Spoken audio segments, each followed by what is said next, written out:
Olá, estamos aqui com mais um programa Universo Maçônico, trazendo conteúdo e conhecimento, dicas sobre o passado da maçonaria e da história do Brasil e do mundo para vocês. Hoje o nosso assunto vai ser falar sobre a crise que envolveu a maçonaria e a religião ali pelos final dos anos 1870, 1880. Tá? Para isso eu trouxe aqui meu convidado, o professor Jefferson Rigão, professor do curso de maçonologia. Ele é maçom do Grande Oriente do Brasil e é um detentor de bastante conhecimento a respeito dessa área, já fez várias pesquisas, já produziu aulas sobre esses tópicos. Seja bem-vindo, Jefferson. Olá, Álvaro, muito obrigado, né? Satisfação estar aqui com vocês, né? E todo o pessoal aí que nos assiste. Estamos à disposição para aí, né, elucidarmos algumas dúvidas, algumas questões sobre o que foi essa famosa questão religiosa que aconteceu no Brasil lá no final do século XIX. Legal. Quem que envolveu essa questão religiosa nesse século? Foi só maçonaria e igreja ou tinha mais alguém envolvido? Tinha mais agentes envolvidos aí. Na verdade, assim, claro, os atores principais, né, eram a maçonaria e a Igreja Católica, mais especificamente. Mas envolveu muito também o Império na época. Na época nós tínhamos o governo imperial, né, Dom Pedro II, que era o nosso regente na época. Então ele também o governo esteve envolvido nisso aí.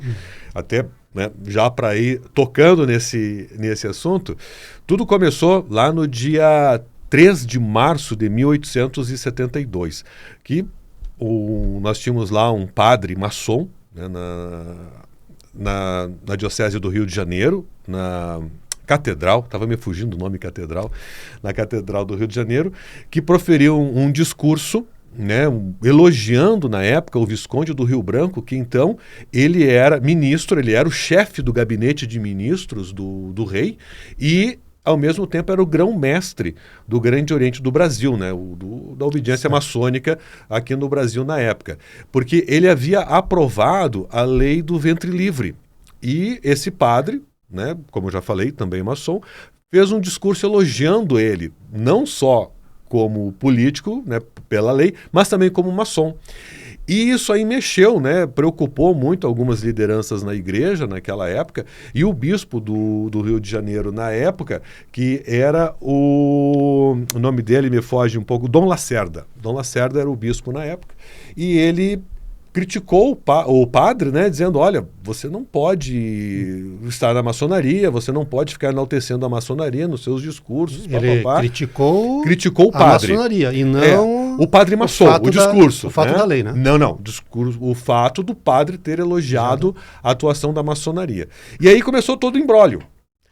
É importante até ressaltar uma coisa aqui. Naquela época, primeiro, a Igreja Católica, a religião católica, era a religião oficial no Brasil. Escrita em Constituição. Em Constituição. A Constituição de 1824 trazia explicitamente que a Igreja, né, a religião católica, era a religião oficial do Brasil. E existia o tal do beneplácito. O que era o beneplácito? Beneplácito era o seguinte, resumindo, né, em poucas palavras, todas as leis que vinham do Vaticano tinham que passar pelo crivo e pela aprovação do governo brasileiro para serem aplicadas no Brasil. Por que isso? Porque era como se, não vou falar um termo atual, não é bem isso, mas era como se fosse uma franquia. A igreja, ela deixava que o governo brasileiro gerisse a igreja aqui no Brasil. Então, o governo brasileiro era responsável pela construção de igrejas, pela manutenção dos seminários, pelo pagamento dos salários de todas as pessoas que trabalhavam na igreja, de padres. Ele era responsável por tudo. Arrecadava o dízimo. E arrecadava o dízimo também. Então, ônus e bônus, né? Mas ele era responsável por tudo. E quando vinha alguma bula papal, ou quando vinha alguma lei do Vaticano, então primeiro o governo via se aquilo não gerava algum problema interno. Se não gerasse problema interno, ele aprovava. Se gerasse problema interno, muitas vezes ele não deixava ser aplicada a lei aqui no Brasil. Então, essa era, né, a questão do beneplácito. E junto a isso o apadroado, que era essa questão financeira. Então eram duas questões diferentes. Uma questão era o beneplácito, que era das leis, e o apadroado, que era esse gerenciamento financeiro aqui. E o governo que nomeava bispos, nomeava padres, era o governo que gerenciava a igreja. E naquela época tinha muitos padres e muitos bispos que faziam parte da maçonaria. Muitos, sim. Muitos, né? Sim, havíamos muitos que faziam parte. Só que é o seguinte, lá em Roma, nós tínhamos o Papa Pio IX, que, curiosamente, ele tem muita lenda em volta do Papa Pio IX, tá? E reza uma lenda, não há comprovação sobre isso, mas reza uma lenda, que esse Papa foi iniciado na maçonaria. Mas ele, não conseguindo os intentos dele na maçonaria, ele meio que brigou, saiu da maçonaria, com o decurso do tempo virou Papa e ele se voltou contra a maçonaria. Tanto que ele foi o Papa que mais escreveu contra, fez bulas contra a maçonaria. Foi algo assim, ele foi muito ferrenho contra a maçonaria. Isso é fato. A questão dele ter sido maçom é uma lenda, não há nenhuma comprovação. Uhum. Mas o fato é que ele foi o Papa que mais atacou a maçonaria. E aí o que acontece? Então, houve esse discurso, né, lá no Rio de Janeiro, por parte do padre lá da catedral.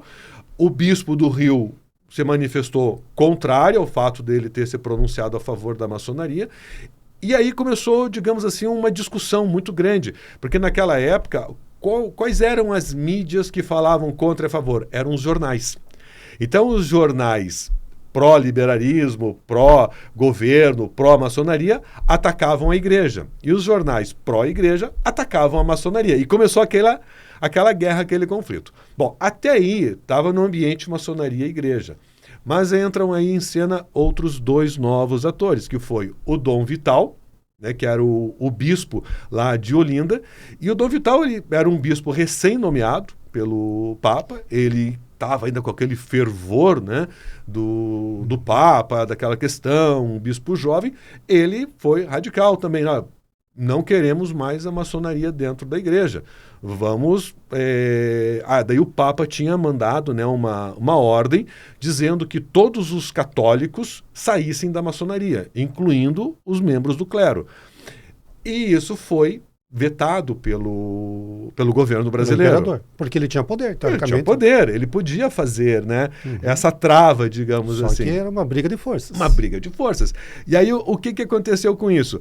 O Dom Vital se rebelou contra essa questão do governo, ficou a favor da igreja, e aí começou uma queda de braço nesse aspecto. O Dom Vital, havia na época algumas cerimônias que a maçonaria solicitava. Por exemplo, missa em ação de graças por 50 anos de uma loja, ou 20 anos de uma loja, né, o aniversário de uma loja maçônica.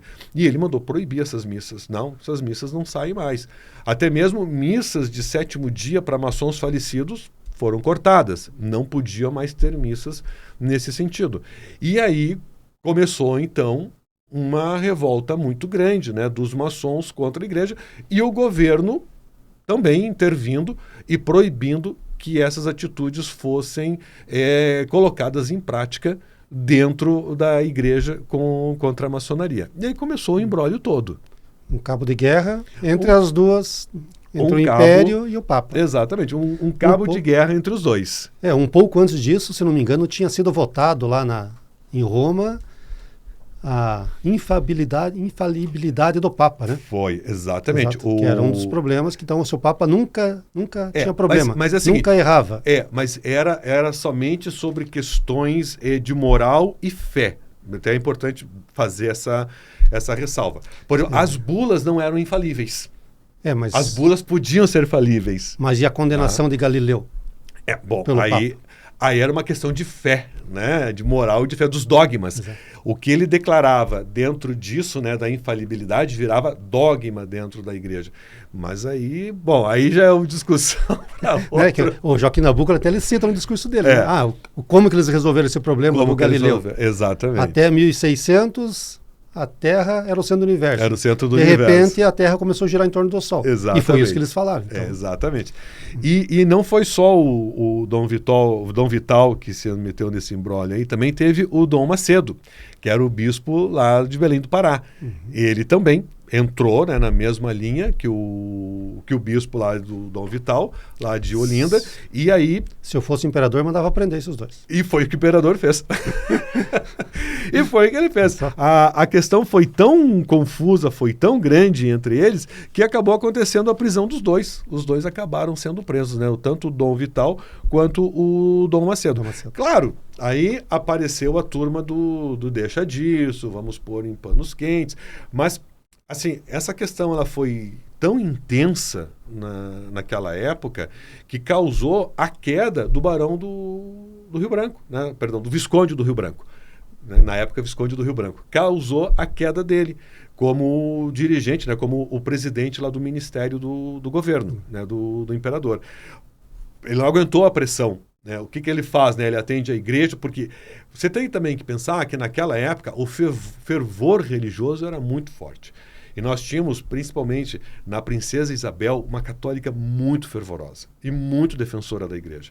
Então, havia muita gente aliada da igreja e havia os aliados, né, da maçonaria. E a pressão foi toda em cima dele. Ele que dirigia. Né? Uma questão interessante naquela época é assim, Dom Pedro I, nós temos comprovação de que ele foi admitido na maçonaria, ele foi iniciado, ele era um maçom e tudo mais, foi até grão-mestre na maçonaria. Porém, Dom Pedro II não foi iniciado na maçonaria, mas o entorno dele, eu me arrisco a dizer, mais de 90% eram maçons, né, dos homens no entorno de Dom Pedro. O ministério dele, basicamente, a maioria eram todos maçons. Seus imediatos, né, os nobres que estavam ali em volta dele, a maioria eram maçons. Então, imagina a pressão que a maçonaria fazia para cima dele. Mas, ao mesmo tempo, o povo era muito católico. Porque nós temos que pensar que a maçonaria, naquela época, ela era muito fechada nesses círculos mais nobres, né, mais elevados da sociedade. Então, o grande povo, a grande massa, eram católicos. Se bem que, já naquela época, era católico na sua expressão. Ia na missa aos domingos, mas durante a semana frequentavam, né, outras religiões também. É importante ressaltar que naquela época a Igreja Católica era a religião oficial, mas não eram proibidos outros cultos, desde que realizados nas residências das pessoas. Não podia ser aberto nada. Não podia ser aberto. Você não podia ter templos, não podia ter igrejas, mas nas suas residências, nos seus domicílios, as pessoas poderiam praticar outras religiões. Tá? E era o que acontecia, porque a pessoa era obrigada para você fazer um documento, para você registrar um filho, porque o governo, o Estado, não registrava ninguém, quem registrava era a igreja. Então, para você registrar alguém, você tinha que ser católico. Para você ter um documento qualquer, você tinha que ser católico. Então, muitos eram católicos por força disso, mas grande parte nas suas residências praticavam outras religiões. O Brasil sempre teve muitos migrantes para cá. Então tinha judeu, tinha muitas outras religiões. Né? Exatamente. Então ele não tinha como escapar disso. E até aproveitando o gancho disso que você fala, é interessante até comentar sobre isso, que essa questão religiosa, ela durou até 1874. O Dom Vital, ele foi 1875, perdão. Em 74, o Dom Vital e o Dom Macedo foram presos. Aí, no ano seguinte, é que eles foram libertados e que se deu por encerrado. Mas o que aconteceu? Ficou essa rusga entre igreja e maçonaria, que dura até hoje, tá? Principalmente igreja católica. Mas o que acontece com isso? Os maçons, declaradamente maçons, porque havia muitos maçons que não se declaravam, né, como maçons, mas aqueles que se declaravam, eles ficaram impedidos de batizar os seus filhos, ficaram impedidos de casar na igreja, ficaram impedidos de uma série de cerimônias. Foi aí que a maçonaria criou uma série de cerimônias. Então, as cerimônias de adoção, as cerimônias de confirmação de casamento, as cerimônias de pompas fúnebres, tudo vem em decorrência dessa época, porque a igreja vetou os maçons a terem acesso a essas cerimônias. E outra coisa também, uma questão colateral que aconteceu aí, foi que a maçonaria começou a patrocinar, digamos assim, a vinda de outras denominações religiosas para o Brasil. Então, muitas denominações protestantes, evangélicas, vieram para o Brasil sob as bênçãos da maçonaria. Como assim sob as bênçãos da maçonaria? É que é o seguinte, os cultos, né, essas igrejas chegavam aqui, as pessoas que eram dessas igrejas, elas tinham dificuldades até de comprar terrenos, porque quem era católico não queria vender para quem não era católico. Né? E a maçonaria, os maçons foram facilitando. Tanto que há atas, há registros antigos de que igrejas usavam, essas igrejas protestantes, evangélicas, usavam os templos maçônicos para realizarem os seus cultos. Você vê que interessante, né? Que interessante. Muitas religiões, tipo batista, evangélicos. Só para você ter uma ideia, eu até anotei aqui, porque eu não lembro tudo de cabeça, tem algumas coisas que tem que anotar. Hoje, esse pessoal também condena a maçonaria. Exatamente. Mas só para você ver uma coisa, em Santa Bárbara do Oeste, em São Paulo, instalou-se o movimento batista. Na Igreja Batista que veio para cá, veio um deles, era o Sir William Norris, que ele era da Grande Loja do Alabama e era um grão-mestre da maçonaria nos Estados Unidos. O que ele fez quando chegou lá? Além de montar a igreja, montou uma loja maçônica. Né? Você vê que e existe até hoje essa loja maçônica lá em Santa Bárbara do Oeste. Sem conflito de religião. Sem conflito nenhum de religião. Exato. E, né, o nome da loja, o Washington Lodge, que foi a igreja. E aí na sequência veio a presbiteriana, a metodista, a adventista do sétimo dia, também começaram a vir sobre digamos assim, essa proteção da maçonaria. E, como você comentou, né, hoje em dia, a igreja evangélica ou a igreja protestante que ataca a maçonaria é porque não estudou história. Porque começou com a ajuda da maçonaria aqui no Brasil. Começou com a ajuda da maçonaria aqui no Brasil. E é só aqui, né? Porque se nós formos lá para os Estados Unidos, essas religiões têm muitos maçons ativos, todo mundo sabe, sem problema nenhum. Sem problema nenhum. Sem problema nenhum. Você veja, os Estados Unidos é o grande centro digamos assim, das igrejas protestantes, né? Das denominações protestantes, presbiteriana, metodista. E quantos maçons nós temos lá?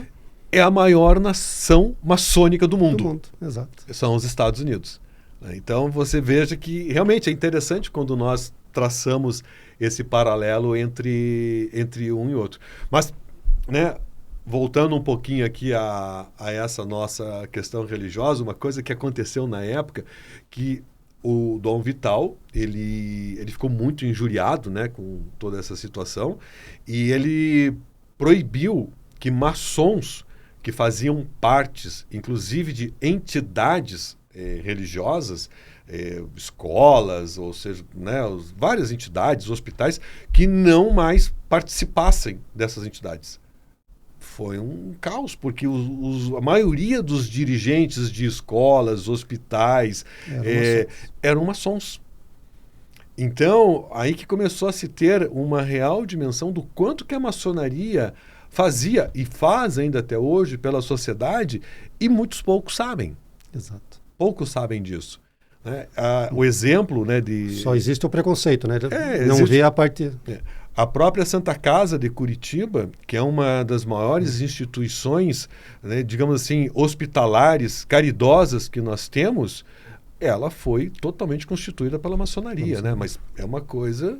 Se você chegar lá e falar isso, não, Deus o livre, jamais, doação nunca. Da loja lá que construiu e do outro todo o espaço. Exatamente. Então, são essas situações que quando a gente começa a ver a história e puxar esses fios, né, dessas meadas, é que nós vamos descobrindo. Nós temos mostrado aqui ao longo dos outros programas, né, todas as benfeitorias que a maçonaria tem feito, não só a maçonaria em si, mas todas as suas ordens paralelas. No último programa trouxemos uma menina do arco-íris, mostrando o que elas fazem para o aprendizado das meninas, toda a beneficência que elas fazem para a sociedade. Trouxemos os Demolay, que é a mesma história, né? Para fazer o crescimento pessoal deles e mais a beneficência que eles produzem. Então a gente precisa mostrar isso para a sociedade de uma forma mais efetiva para dizer, não, maçonaria não é feitiçaria, como escreveram na última rádio, né? Ninguém sai voando de lá, né? É só uma escola filosófica. Ninguém flutua lá dentro. Ninguém faz nada disso. Não. É só uma escola filosófica voltada para o bem da humanidade. Sim, e tem como uma das suas principais bandeiras a beneficência. Eu acho que essa é uma bandeira que tem que ser sempre lembrada, que a maçonaria se reúne o quê? Para fazer de homens bons melhores ainda. E esses homens bons que se transformam melhores ainda, terem em mente que eles precisam trabalhar em prol da beneficência. Porque é através da beneficência social, né, trabalhando para o bem da sociedade, é que nós conseguimos ter um conjunto melhor para todos nós. Nós começamos a rádio falando sobre a lei, né, que depois o padre defendeu e o bispo foi lá condenar. E que lei era essa? Para libertar os escravos. Para libertar os escravos. As primeiras leis sobre a libertação dos escravos, todas foram elaboradas por maçons. A lei dos sexagenários, lei do ventre livre. A gente tem que lembrar também que naquela época, muitas lojas maçônicas, elas se reuniam para juntar dinheiro e comprar cartas de alforria. Cartas de alforria. Nós temos exemplos desses, tem inclusive aqui no Paraná. Tem a Perseverança aqui de Paranaguá. Era uma que fazia muito. Um dos objetivos dessa loja era arrecadar dinheiro para comprar cartas de alforria. Exato. Então, a maçonaria sempre trabalhou com essa questão da liberdade, de sermos livres, né, libertos de qualquer tipo de amarras, libertos de qualquer tipo de servidão, a igualdade entre todos, para que todos nós temos igualdade de oportunidades, igualdade, enfim, né, de convivência, de acesso a tudo na sociedade e sermos fraternos, né? Nós temos que ter esse sentimento de fraternidade. Nós não somos todos irmãos em Cristo, então nós temos que enaltecer cada vez mais a fraternidade. Se me permite, Álvaro, uma coisa que eu acho importante também falar para todos que nos assistem, que não são maçons, digamos assim, que nenhum trabalho maçônico é começado sem a presença da Bíblia. Sim, já citamos várias vezes isso aqui para deixar claro, né, o intuito nosso. Nosso livro, o nosso código moral é a Bíblia. Exato. A gente chama de livro da lei, que é o livro porque é o código moral. É o nosso código moral, é a Bíblia.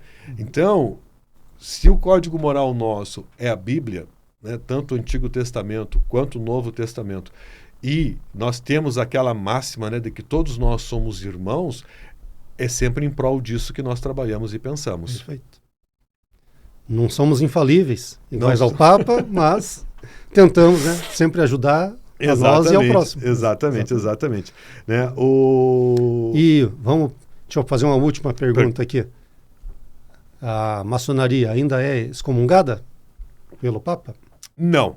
Excomungada não.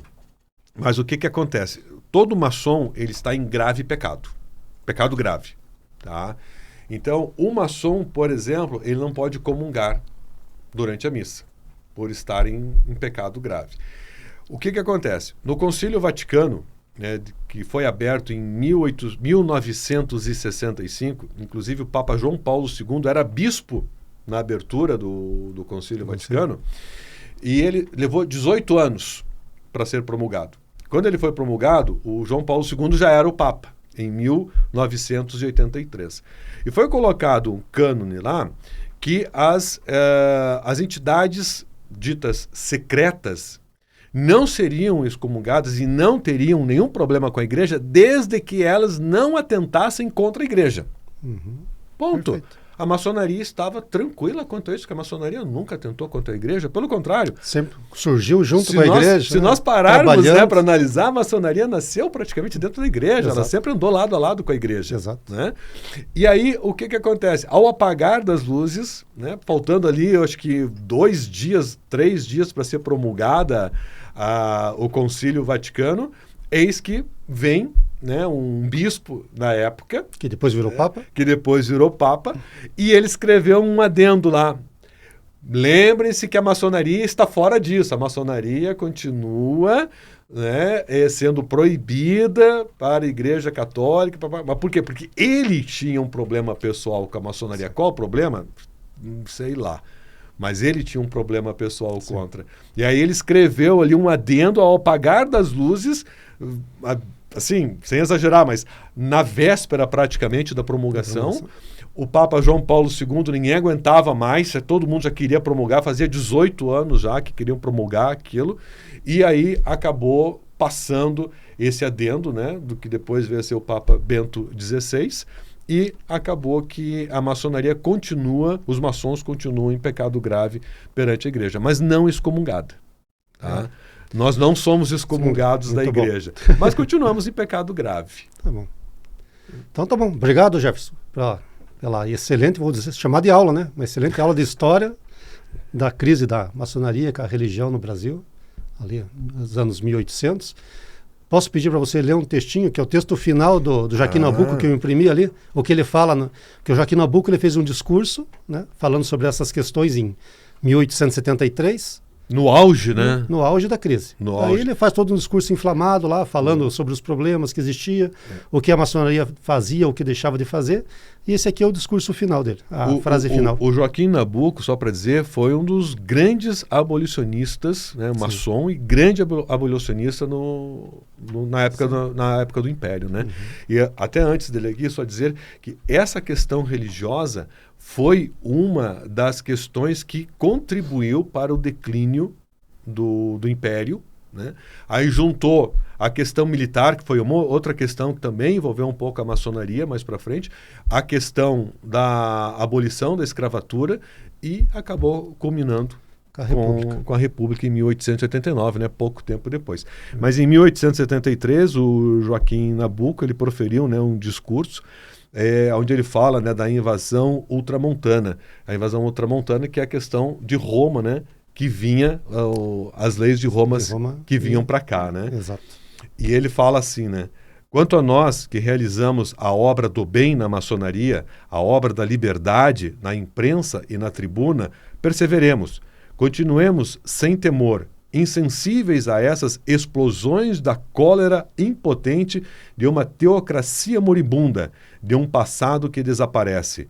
Perseveremos, senhores, porque quem combate pelo futuro da pátria, combate pela humanidade. E só aquele que serve a causa da liberdade e da justiça pode ser chamado, na forte linguagem de Shakespeare, o soldado de Deus.